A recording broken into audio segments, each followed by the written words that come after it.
Amém? Salmo de número 90, versículo de número 12. A palavra de Deus, ela diz assim: ensina-nos a contar os nossos dias, de tal maneira que alcancemos coração sábio. Vamos repetir juntos?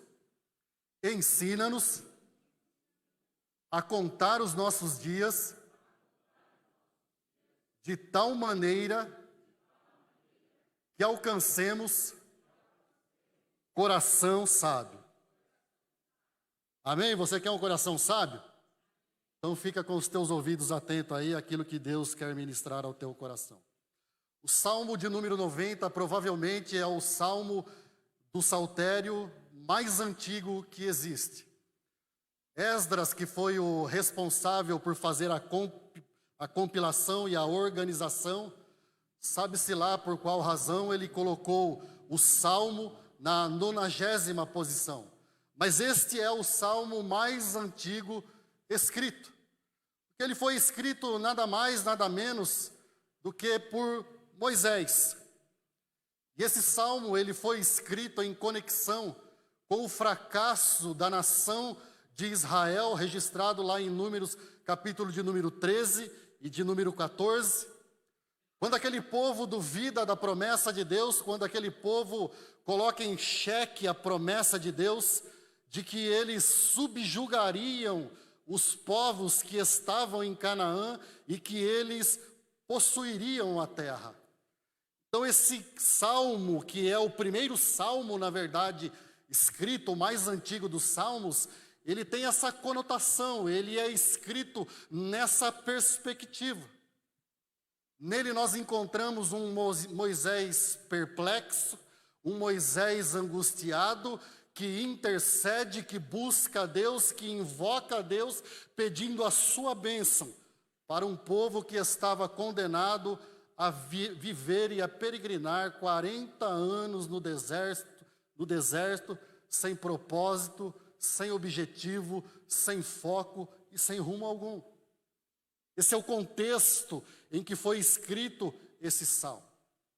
O verso de número 10, ele faz menção do cansaço e do enfado da vida, daqueles que talvez chegariam aos 70 ou aos 80 anos, que é uma aplicação, uma referência direta àquela geração de 20 anos para cima, que duvidou da promessa de Deus, e ele está dizendo o seguinte: olha, a vida de vocês vai ser um cansaço e um enfado, porque vocês vão peregrinar durante 40 anos, e aqueles que alcançarem 70 ou 80 anos, vai ser muita sorte, porque a vida de vocês vai ser muita tristeza, de muito enfado, de muito cansaço. Já no verso de número 12, Moisés ele pede sabedoria a Deus para que toda aquela experiência desgastante, para que toda aquela experiência estressante, para que toda aquela situação que trazia angústia, não somente a sua alma, mas a alma de todo aquele povo, que eles aprendessem ao menos alguma lição com toda aquela circunstância. Que todo aquele sofrimento não fosse um sofrimento em vão, que eles saíssem daquela experiência, ou que eles passassem por aquele processo e que eles extraíssem uma lição de tudo aquilo. É isso que Moisés faz, ele pede sabedoria a Deus para que tudo aquilo não fosse em vão. E o Salmo, entre outras coisas, ele nos ensina como alcançar um coração sábio. E não somente isso, ele nos ensina como alcançar um coração sábio, mas ele também nos ensina como lidar com as etapas da vida, a como lidar com as fases da vida, a como lidar com os processos da vida em que nós estamos. E é em cima exatamente dessa perspectiva que eu quero fazer algumas considerações e construir aqui alguns pensamentos e dividir com vocês nessa noite. E a primeira consideração que eu quero fazer não está diretamente no texto, mas ela é uma reverberação desse texto. Ela é o reflexo desse salmo escrito por Moisés. Porque quando Moisés ele escreve esse salmo ele é resultado de experiências anteriores, de um processo anterior que Moisés vivenciou e experimentou junto com aquele povo. Eu gostaria que você prestasse muito atenção agora naquilo que eu vou te dizer. Se nós não tomarmos cuidado, se nós não prestarmos a atenção, se nós não tivermos discernimento, o pecado de outros pode sabotar o propósito de Deus na nossa vida. Eu vou repetir para você.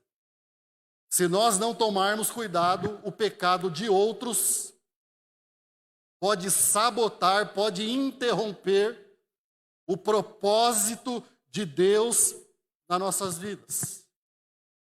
E aonde você achou isso?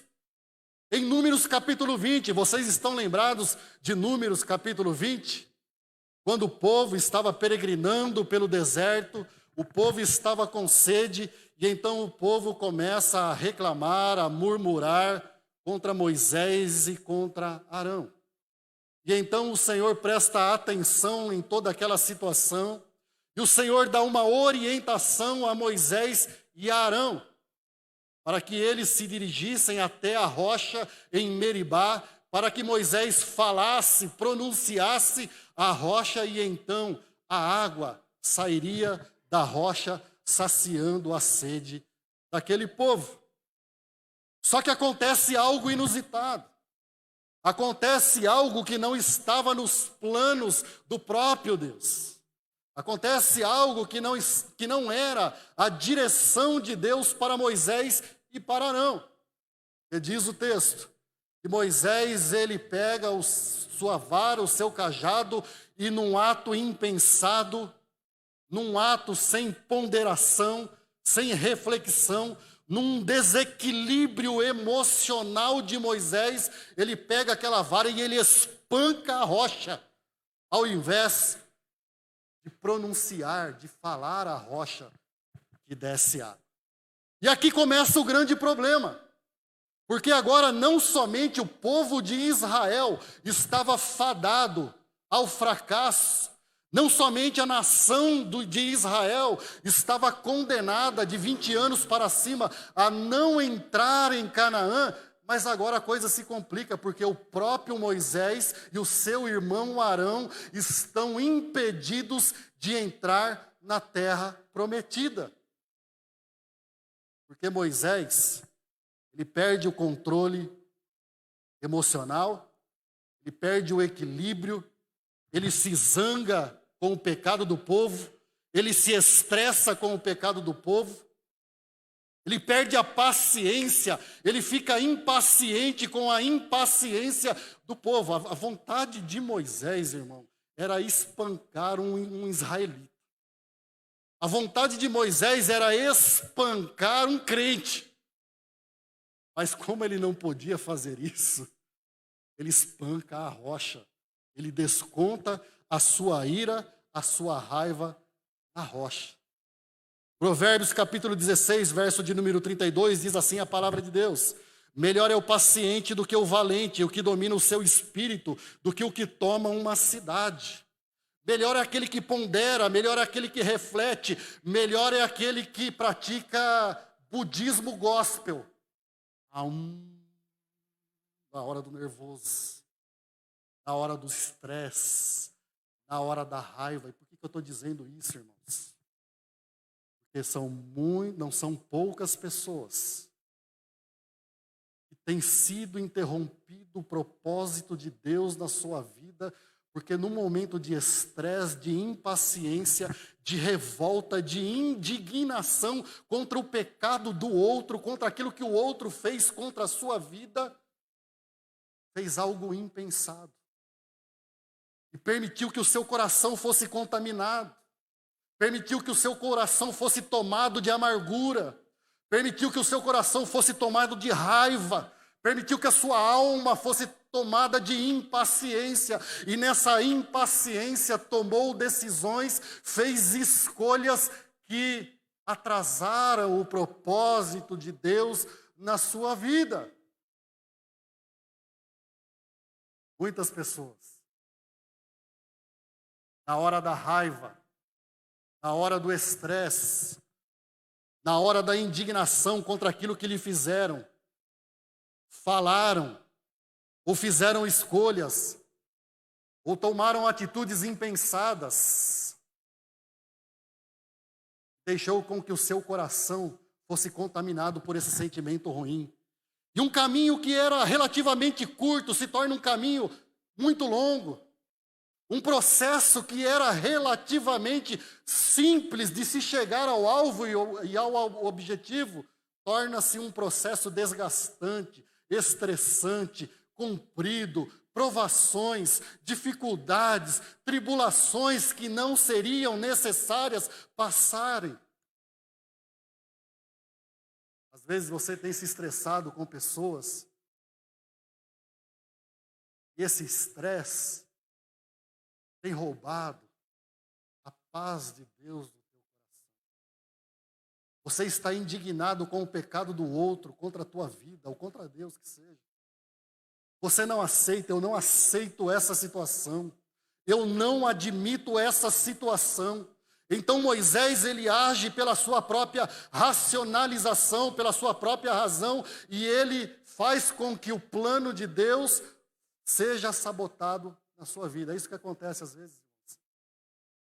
Na nossa raiva, na nossa ira, no nosso desespero, no nosso estresse, nós nos indignamos, nós ficamos com raiva, nós ficamos impacientes com o marido, com a mulher, com os filhos, com o pastor, com a igreja, com o líder, com o patrão, seja lá com quem for, e o propósito de Deus é sabotado na nossa vida. Algo que poderia ser simples, se torna algo extremamente complicado na nossa vida. Só que a palavra de Deus nos diz assim: tire do teu coração, deixe sair do teu coração toda a ira, toda a cólera, toda a maledicência, tudo aquilo que não é fruto do Espírito, para que você não faça com que o plano de Deus, o propósito de Deus na sua vida, seja interrompido e sabotado. Segunda consideração que eu quero fazer, agora eu começo a entrar no texto, é que apesar das nossas crises de fé, Deus tem sido o nosso abrigo. Apesar das nossas crises de fé, apesar das nossas crises existenciais, Deus ainda continua sendo o nosso abrigo, o nosso refúgio, a nossa fortaleza, o nosso baluarte. Ele não muda, ele continua sendo Deus. Olha só o que diz o verso de número 1 e o verso de número 2. Ah, Senhor, tem sido o nosso refúgio, de geração em geração. Antes que os montes nascessem e se formassem a terra e o mundo, de eternidade a eternidade, Tu és Deus, Senhor. Tem sido o nosso refúgio, de geração em geração. Quem escreve esse salmo é um homem perplexo. Quem compõe esse salmo é um homem que passa por um processo extremamente desgastante, por privações e por provações severas. Mas esse mesmo homem que talvez estivesse passando por um momento de crise de fé, ou quem sabe um momento de crise existencial, ele reconhece que Deus era o seu refúgio, que Deus era o seu abrigo, que Deus era a sua força, que Deus era a razão da sua vida, não somente de ontem, de anteontem, do mês passado, mas que esse Deus era o seu refúgio de eternidade a eternidade. Todos nós temos crises de fé. Todos nós temos crises existenciais. Moisés teve crises, Davi teve crises, Abraão teve crises, Pedro teve crises, mas eles confiavam no Senhor. E o Moisés, então, ele reconhece. Sabe por quê, irmão? Porque Deus tem preservado a nossa vida e nos dado o privilégio para a glória do seu próprio nome. Sabe por que você está aqui hoje, ouvindo esta palavra? Sabe por que eu estou aqui nessa noite ministrando no teu coração, depois de 10 dias muito mal, muito ruim? Porque Deus tem sido o meu refúgio, porque Deus tem sido a minha fortaleza, porque Deus tem sido o meu refrigério, porque Deus tem sido Deus que me cura, porque Deus tem tido misericórdia das nossas vidas, e é por esta razão que nós estamos aqui hoje, porque apesar das nossas crises de fé, Deus tem sido Deus de geração em geração. Deus é o nosso refúgio e fortaleza, o nosso socorro bem presente na hora da angústia. É por essa razão que nós estamos aqui. É por esse motivo que nós estamos aqui. Porque Ele tem sido o nosso refúgio, o nosso socorro bem presente na hora da angústia, de geração em geração. Ele tem nos preservado e nos dado o privilégio da vida para que o seu nome seja glorificado. Tenha certeza disso. Não olhe para nós que estamos aqui em cima, para nós que pregamos, para nós que cantamos, para nós que ensinamos, com um olhar diferente, achando que nós não temos crises. Porque nós temos crises iguais ou talvez com configurações diferentes da sua. Mas nós temos crises também. Crises de fé. Crises existenciais. Só que nós não podemos nos esquecer que Ele é o nosso refúgio. Apesar das nossas crises de fé, Deus tem sido o nosso refúgio. A terceira consideração que eu quero fazer dessa perspectiva é que a vida é breve. E desperdiçar a vida sem propósito torna a vida vazia e sem sentido. É essa reflexão que Moisés ele faz nesse salmo. Olha só os versos de números 3 ao 6. Tu reduzes o homem ao pó e dizes: tornai filhos dos homens. Tornai para onde? Do pó. Nós somos poeira. A vida é passageira. A vida é breve. A existência é um vapor, a existência é uma poeira, a vida é pueril, é névoa, é nada de nada. E é isso que Moisés está reconhecendo nesse salmo. Tu reduzes o homem ao pó e dizes: tornai filho dos homens. Pois 1000 anos aos teus olhos são como o dia de ontem que se foi, como a vigília da noite. 1000 anos para o Senhor não são nada. São como a vigília da noite, são como o sono de ontem. Dormiu, acordou e acabou. O arrastas na torrente, são como um sono, como a relva que floresce de madrugada viceja e floresce, e à tarde murcha e seca. Moisés, ele começa a fazer essa reflexão de que a vida, ela é passageira, ela é breve, ela é névoa, ela é vapor, ela é nada de nada. Como disse Salomão, vaidade de vaidade, tudo é vaidade em cima da terra. Provavelmente Moisés estava rebobinando o videotape da sua vida. E então Moisés começa a pensar dos 40 anos em que ele passou sendo treinado no palácio no Egito para ser o próximo sucessor de Faraó, ou o próximo líder do Egito. 40 anos com um propósito, de ser o futuro líder do Egito. Aí então Moisés, quem sabe, traz a sua memória, rebobina a fita da sua vida e faz a seguinte reflexão: 40 anos no Egito, agora 40 anos em Midian, sendo treinado pelo meu sogro Jetro, agora 40 anos peregrinando nesse deserto. Talvez Moisés tenha colocado a mão sobre a sua cabeça e dito assim: o que eu estou fazendo da minha vida? O que eu estou fazendo da minha vida? Porque Moisés agora estava pagando um preço pelo pecado do outro. Porque ele deixou que o pecado do outro contaminasse o seu coração. E agora ele faz essa reflexão. Porque ele sabia que ele teria que enfrentar 40 anos no deserto sem propósito, sem foco, sem objetivo, sem um alvo para chegar. O que eu estou fazendo da minha vida? O que eu fiz da minha vida? É a reflexão que nós temos que fazer. O que nós estamos fazendo da nossa vida? Como nós temos gasto o nosso tempo? Como nós temos investido o precioso tempo que o Senhor tem nos dado? Eu conversava essa semana com um pastor muito amigo meu, e nós refletíamos sobre uma questão, sobre aqueles irmãos que vagam na vida espiritual, sem propósito, sem foco, sem objetivo, simplesmente estão deixando a vida me levar, a vida leva eu.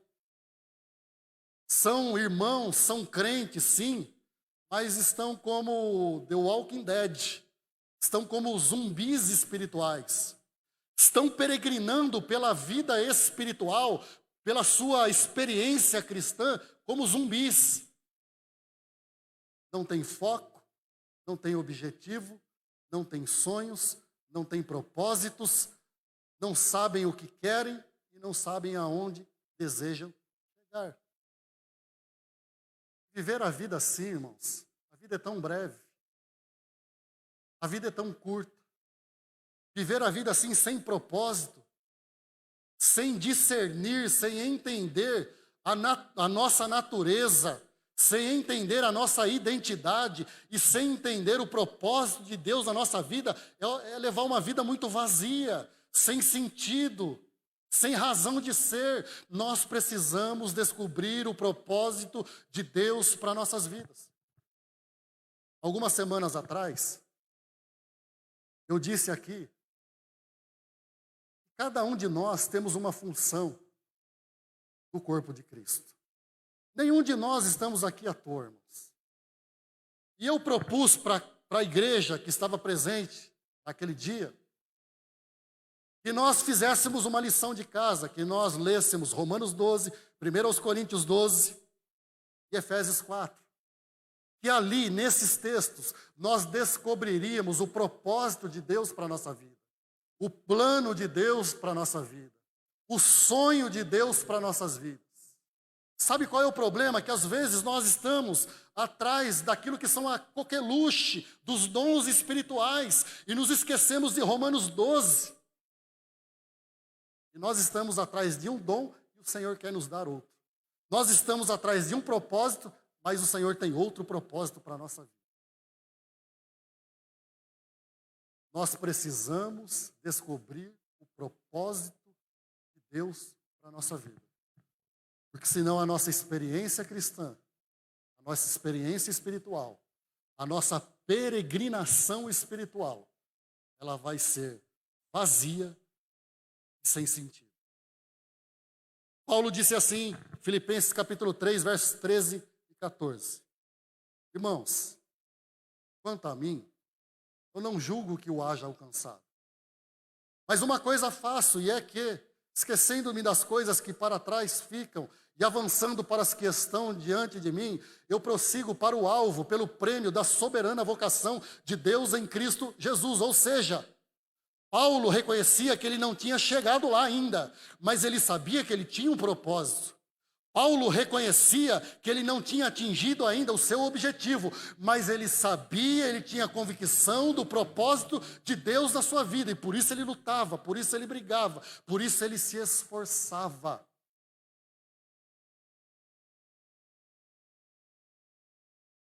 Sabe por que muitas pessoas estão vivendo vazias, sem sentido, sem foco, sem meta, sem saber o que querem, aonde querem chegar? Porque ou desprezaram o propósito de Deus na vida, ou permitiram que o propósito de Deus fosse sabotado na sua vida, ou porque simplesmente não se interessaram ainda em descobrir esse propósito. Irmão, o dia que você descobrir esse propósito, você vai viver por esse propósito, que é esse propósito que vai alimentar a tua alma. É esse propósito que vai alimentar o teu ser. É esse propósito que vai fazer você seguir em frente. É esse propósito que vai fazer você enfrentar as lutas.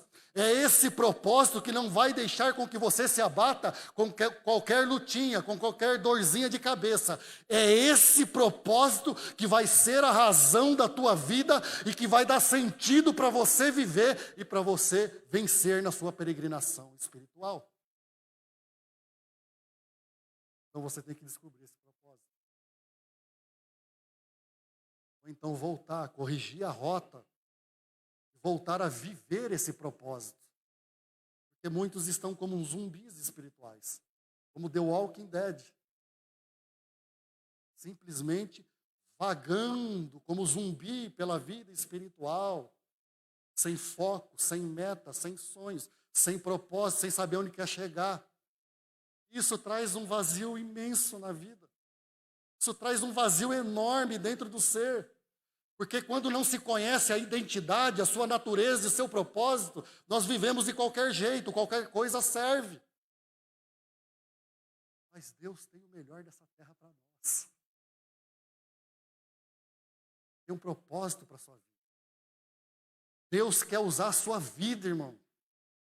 Deus conta com a sua vida.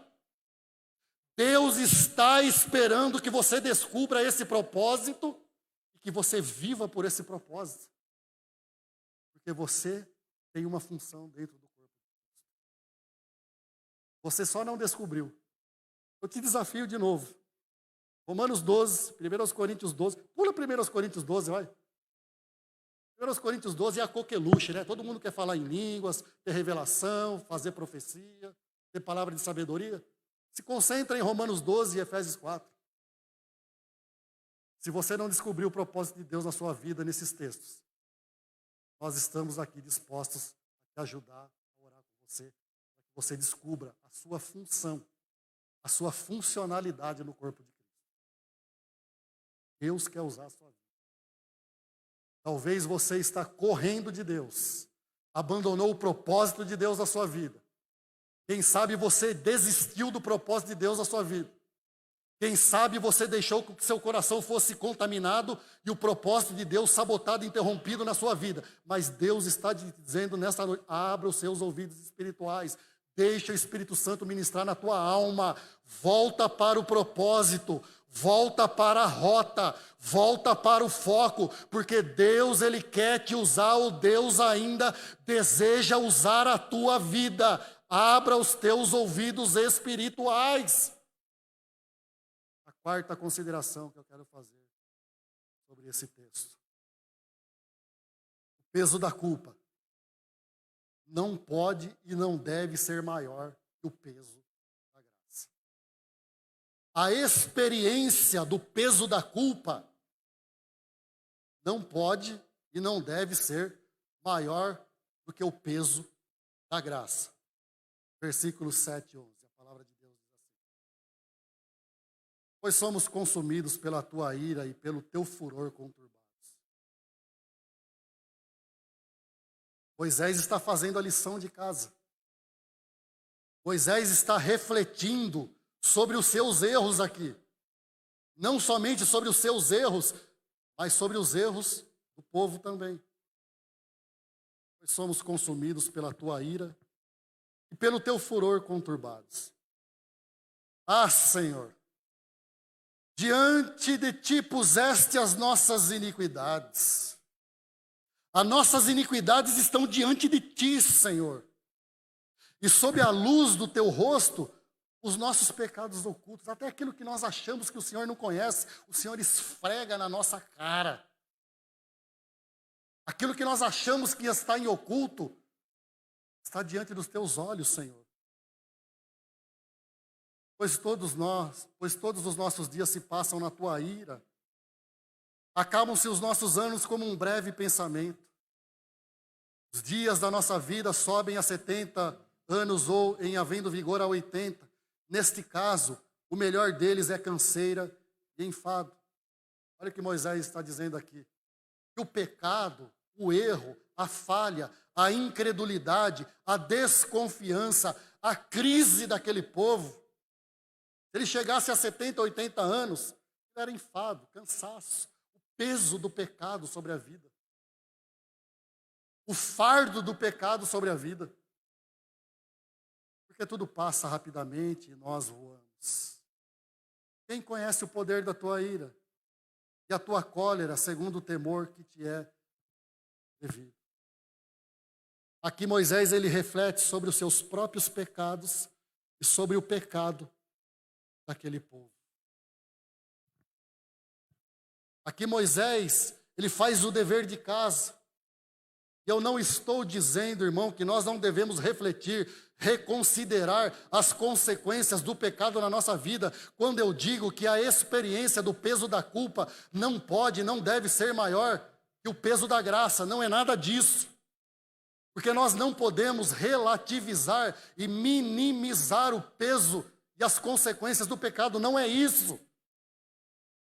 Nós temos que fazer, sim, a lição de casa, como Moisés estava fazendo. Refletir sobre os nossos erros, refletir sobre os nossos pecados, refletir que isso está provocando um imenso vazio na nossa alma e que nós não temos mais alegria de viver porque o pecado, ele destrói a alma do ser humano. E é isso que Moisés faz. Nossos pecados, até os ocultos, ele esfrega na nossa cara, não há nada que o Senhor não conheça. Só que o peso da culpa não pode ser maior do que o peso da graça. Sabe por quê? Porque Provérbios 28:13 diz que o que confessa os seus pecados e os deixa, alcançará a misericórdia. Então, meu irmão, receba a misericórdia de Deus sobre a sua vida nesta noite, em nome de Jesus. O peso da culpa não pode ser maior do que o peso da graça, sabe por quê? Porque 1 João, versículo 1, verso 9, diz assim, que se nós confessarmos os nossos pecados, Ele é fiel e justo para nos perdoar de todo pecado e de toda injustiça. O peso da culpa não pode ser maior do que o peso da graça, porque Romanos 5:20 diz que onde abundou o pecado, superabundou a graça de Deus. Aonde abundou o pecado, a graça de Deus foi derramada. Sabe por quê? Porque o sangue de Jesus Cristo, seu Filho, nos purifica de todo o pecado. Por que eu estou trazendo esse assunto à baila? Porque existem pessoas que, durante anos, estão carregando um peso imenso sobre a sua alma, estão sendo juízes de si mesmos, estão tomando o lugar de Deus, ou, aliás, o lugar do capeta, né? Porque quem acusa é o cão.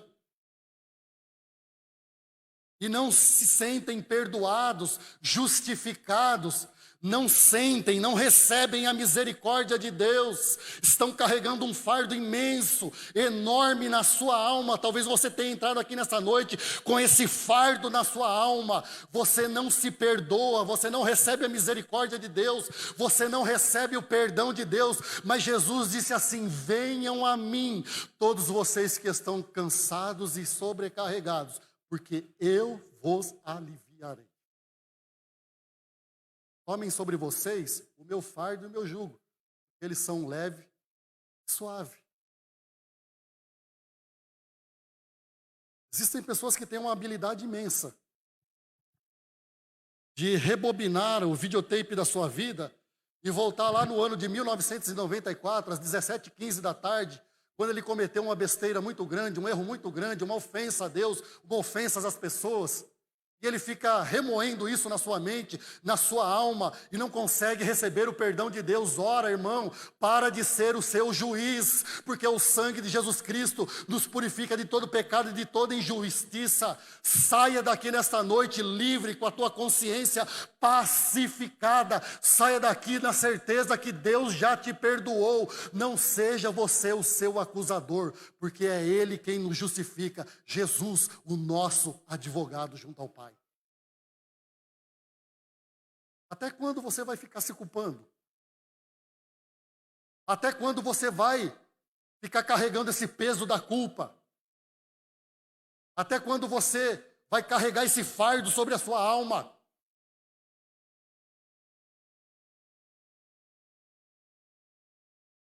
Até quando? A escolha é sua. Eu tenho a convicção que Deus está falando na tua alma, no teu coração. Você pode sair daqui hoje livre, leve, com a tua consciência pacificada, sabendo que o sangue que foi vertido na cruz nos purifica de todo pecado.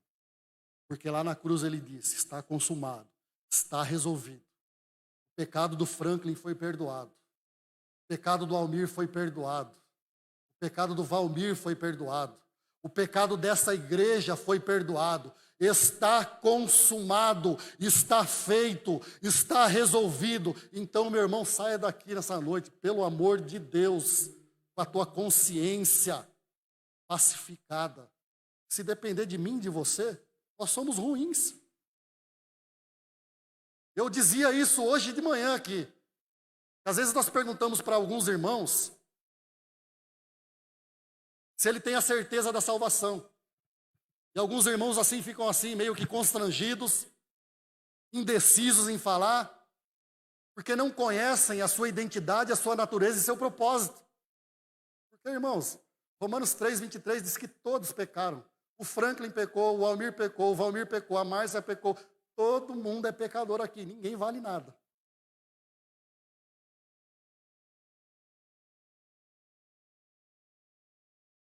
Só que ele pegou um monte de gente que não vale nada, para confundir aqueles que acham que são alguma coisa. Ele escolheu aqueles que, aos olhos do mundo, não são nada, para confundir aqueles que se acham e que, na verdade, não são. Porque aquele que acha que é, não é. Mas aquele que se humilha, aquele que se derrama na presença e no altar do Senhor e reconhece que a justificação, que as suas obras não são suficientes para justificar-se diante de Deus, mas que confiam nos méritos de Jesus, no sacrifício de Jesus, então esse sai justificado, perdoado, com a alma leve e em paz com Deus, em nome de Jesus. Então a minha salvação não está no fato de que eu sou bonzinho, porque eu sou ruinzinho demais. A minha salvação e a sua salvação não é porque nós nos esforçamos o máximo para não pisar na bola com Deus, porque se eu pisar na bola com Deus, o anjo destruidor vai me pegar ali na porta. Não, irmão. O sangue foi passado na verga da porta, lá em Êxodo, livrando o povo de Israel. O sangue foi derramado na cruz, e é esse sangue que te justifica, que te purifica, que me lava, que me dá um banho de justificação e de perdão e de misericórdia. É pela graça, é pela misericórdia, é por Ele, é por causa dEle, é para Ele, é para a glória dEle, para que você se sinta perdoado e justificado, é tudo para a glória dEle. O que você vai confiar? Em você mesmo ou no sacrifício de Jesus? Volto a falar. Nós não estamos minimizando e nem relativizando o peso do pecado, porque o pecado traz o seu salário. Só que ele não tem poder naquele que foi lavado pelo sangue de Jesus. Para a gente encerrar, a quinta consideração que eu quero fazer na perspectiva desse texto. Nós não podemos permitir que a frustração com pessoas nos torne frustrados. Nós não podemos permitir que a frustração com pessoas, e quem vos fala é quem já passou por esse processo, conseguiu vencer esse processo. Nós não podemos permitir que a frustração com pessoas nos torne frustrados com Deus. Versículos 13 ao 17. Volta-te, Senhor. Até quando? Tem compaixão dos teus servos, Senhor. Tem misericórdia dos seus servos. Sacia-nos de manhã com a tua benignidade, para que cantemos de júbilo e nos alegremos todos os nossos dias. Senhor, nós somos dependentes da tua benignidade, da tua bondade, da tua misericórdia, do teu longo ânimo, da tua paciência conosco. Sacia-nos, Senhor, porque nós queremos cantar um novo cântico de júbilo. Nós queremos nos alegrar todos os dias da nossa vida, Senhor. Olha só o que Moisés está dizendo, que coisa mais linda. Alegra-nos por tantos dias quantos nos tem afligido. Por tantos anos quanto suportamos a adversidade, Senhor. Aos teus servos apareçam as tuas obras e a seus filhos a tua glória. Seja sobre nós a graça do Senhor, nosso Deus. Ah, Senhor, confirma sobre nós as obras das nossas mãos. Sim, confirma, Senhor, a obra das nossas mãos. Nos faz, Senhor, ter sucesso na vida novamente. Alegra a nossa alma, Senhor. Porque quem está escrevendo isso? Quem está escrevendo isso? É um homem que teve o propósito de Deus interrompido porque ele perdeu a paciência com a impaciência dos outros. Porque o propósito de Deus foi sabotado na sua vida num momento de impaciência, de desequilíbrio emocional, de chutar o balde, de jogar tudo para cima. E é interessante porque Moisés, ele não se deixa azedar na fé. Moisés não deixa com que o seu coração e a sua alma se torne um coração e uma alma amargurada, porque aqui nesses versos Moisés intercede, suplica a bênção de Deus, não somente para a sua vida, mas ele intercede e suplica a bênção de Deus para a vida daquele povo que o tinha frustrado também. Porque Moisés, ele não se deixa azedar. Porque Moisés, ele não aceita viver uma vida amargurada, vivendo em função dos outros, preso ao outro que o feriu, preso ao outro que o frustrou, preso ao outro que o traiu, preso ao outro que o decepcionou. Moisés não aceita isso na sua alma e no seu coração, e ele intercede por esse povo, suplicando a compaixão, a graça e a alegria de Deus. Sabe o que ocorre, irmãos? Ocorre o seguinte: ocorre que nós transferimos uma culpa para Deus que não é de Deus. Ocorre que as pessoas nos ferem, nos traem, nos decepcionam, nos frustram. E nós transferimos essa frustração, essa decepção para Deus. Mas eu te pergunto, assim como Deus me perguntou, o que eu tenho a ver com isso?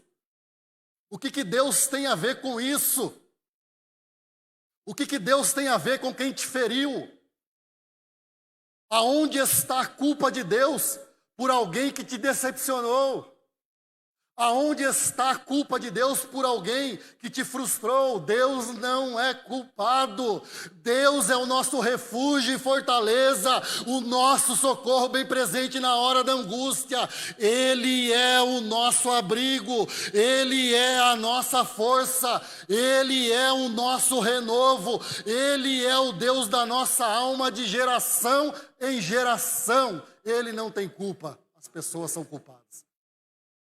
Nós somos culpados. Só que o que ocorre é que nós transferimos para Deus a frustração com as pessoas. Eu já passei por isso. Por isso que eu estou te falando. Dói, incomoda. A gente coloca na conta de Deus aquilo que não era para ser na conta de Deus. Mas Moisés suplica, pedindo a bênção de Deus, não somente para ele, mas também para aquele povo que o tinha frustrado e foi responsável diretamente por sabotar, por interromper o propósito de Deus na vida dele. Ele suplica, ele não deixa o coração se azedar e se amargurar. Ele não permite que esse sentimento ruim tome conta do seu coração. Anos mais tarde, Moisés faz uma declaração linda para esse povo que o frustrou. para esse povo que o feriu, para esse povo que o decepcionou, para esse povo que ele investiu a sua vida liderando, mas o povo que fez com que ele mesmo não entrasse na terra prometida. Eu fui olhar lá o finalzinho da vida de Moisés, em Deuteronômio capítulo 33, verso de número 27, quando ele diz assim: o Deus eterno é a tua habitação. Deus eterno é onde você deve morar. O Deus eterno é o teu abrigo. O Deus eterno é o teu esconderijo nos dias de tempestade. O Deus eterno é o teu refúgio, ó Israel, é a tua habitação. E por baixo de ti, estende os braços eternos. Mergulha no texto agora. Imagina o texto. Imagina Moisés, a figura de Moisés, dizendo isso, e pensando em Deus e naquele povo. O Deus eterno é a tua habitação. E por baixo de ti, estende os braços eternos. Era essa a cena. Deus eterno, estende os braços. Deus eterno, Israel, vocês que me frustraram, vocês que me decepcionaram, vocês que foram responsáveis por sabotar o propósito de Deus na minha vida, o Deus eterno, ó Israel, estende os braços. A cena é de um pai amoroso, embalando o neném recém-nascido.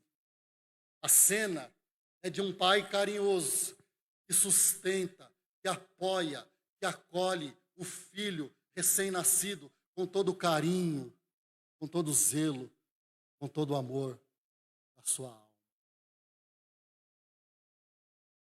Deus não tem culpa se as pessoas te feriram.